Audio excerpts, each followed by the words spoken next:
This video is sponsored by Skillshare. I've been to a few different film screenings, but I'm counting PICTOPLASMA as my first proper animation festival. It was also my first time ever in Berlin, and I'd actually never booked something like this myself. It felt a little like I was waiting for the adult in our group to book things and make plans, but no, that was me. So here's my tips for surviving Picto. Don't try to do everything. There's a lot packed into each day with talks, panels, workshops, and performances. However, if you try and go to everything, then you'll be there from about 10 AM to 8 PM every night. And of course, on the first and last night, there are parties that go on till late. You'll definitely have got the most out of your ticket, but you'll be exhausted and run the risk of being so tired in the mornings that you miss things. Of course, this also doesn't include any sightseeing you want to do in Berlin, if like me, you've never been before. So when the lineup is announced, take your time to research the speakers and prioritize talks or topics you're the most interested in. Come prepared. I'm a planner and I like to be as prepared as possible. So before we went, I set up a list on Google Maps of places I wanted to visit, places I wanted to eat, the festival venues, and once we had it sorted, the address of our accommodation. This made it easy to plan our routes from one place to another. Alongside my larger backpack, I had a smaller backpack or crossbody bag to keep things like ibuprofen, sun cream, hand sanitizer, tissues, passport, keys, wallet, and a portable charger for my phone. I also had a packing list to keep track of everything I had in my case, and to make sure I hadn't missed anything on the day we left. The weather can be super unpredictable as well, so while we had brilliant scorching sunshine for our week, previous years have had torrential rain, so I made sure to pack a rain mac even though I didn't need it this time. Later in the week there was an artist market where vendors were selling stickers, pins, prints, ceramics, scarves, socks, you name it, it was there. Cash was the easiest to use at the art market, as though some vendors offered PayPal, the Wi-Fi was terrible, and I ended up having to go to a cash point and then go all the way back to Silent Green to pick up the stuff that I wanted. For card payments, I used Monzo, transferring money from my regular bank account to the card, which I could then use to pay for anything else in Berlin without crazy conversion fees. I added the card to my Apple Wallet so I could use it straight away, rather than waiting for the physical card to be delivered.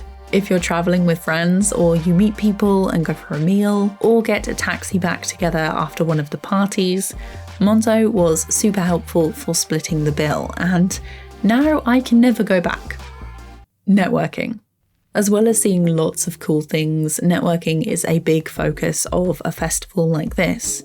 The animation industry is pretty small, and while you do have to be good at what you do to get a job, your connections will open up doors to future opportunities, shows, and freelance work you might not have been considered for previously.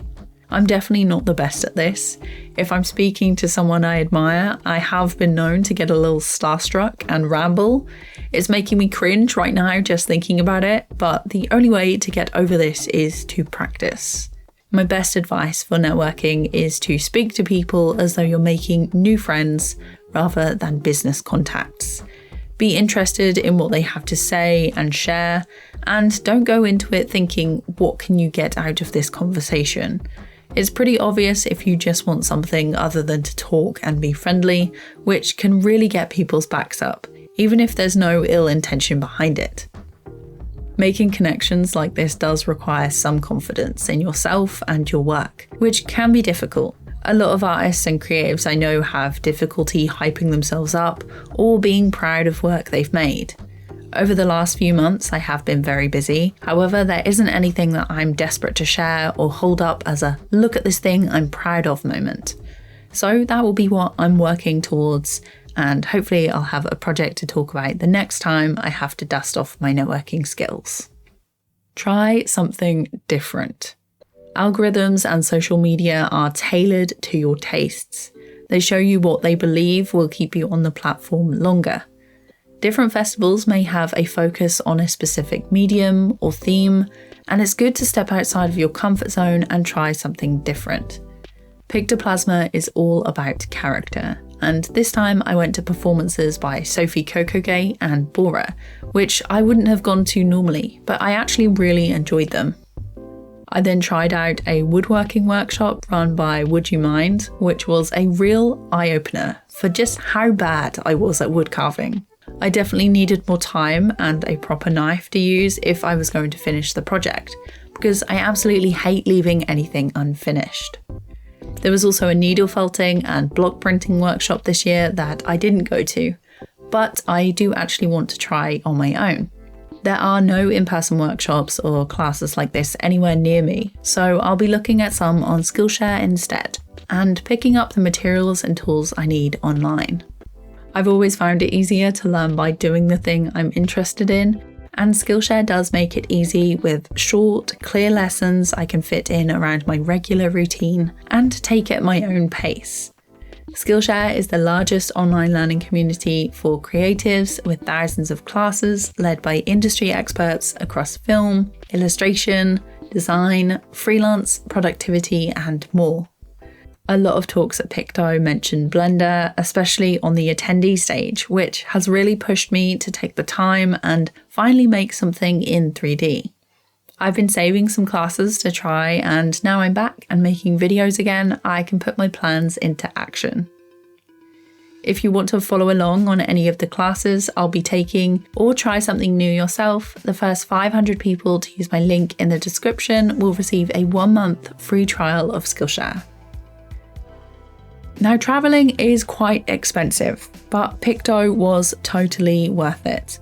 I'd definitely go again, and if you're curious and want to know how much I spent, here's the breakdown. My flights from London Stansted to Berlin and back were £123. I got the National Express bus home for about £40. My travel insurance was £12.63. The accommodation for the week was £305.99 per person and split between me and 2 friends who shared our apartment. I know a lot of people stayed in local hotels or some really nice hostels, so if we go again, we'll definitely be looking at that. The Picto ticket, which I managed to get an early bird for, was about £234. Travel in Berlin, which includes a split taxi back to the train station on the morning we left, was about £47, which is so reasonable if you've ever had to get any sort of public transport in the UK, which now feels like a complete rip-off. Food and drink was about £104. We were right near an Aldi Nord, so picked up pastries and lots of bread and cheese for lunches and things during the week. We did eat out a few times, having some fresh kebabs and the most amazing eggs Benedict and the most delicious pizza I've ever had. And last but certainly not least, I spent about £100 on prints and stickers and cool stuff at the artist market. So in total, I spent about £966.62. Obviously, this cost is not something I could do every year. It is related to my job, so there are aspects that can be written off with my accountant as a business expense. Just be sure to check with an accountant local to you, since taxes and laws are different everywhere. I really hope you enjoyed this video and a little look at what Picto was like. Leave a comment if you've got any questions, and I'll be back with another video real soon. Bye!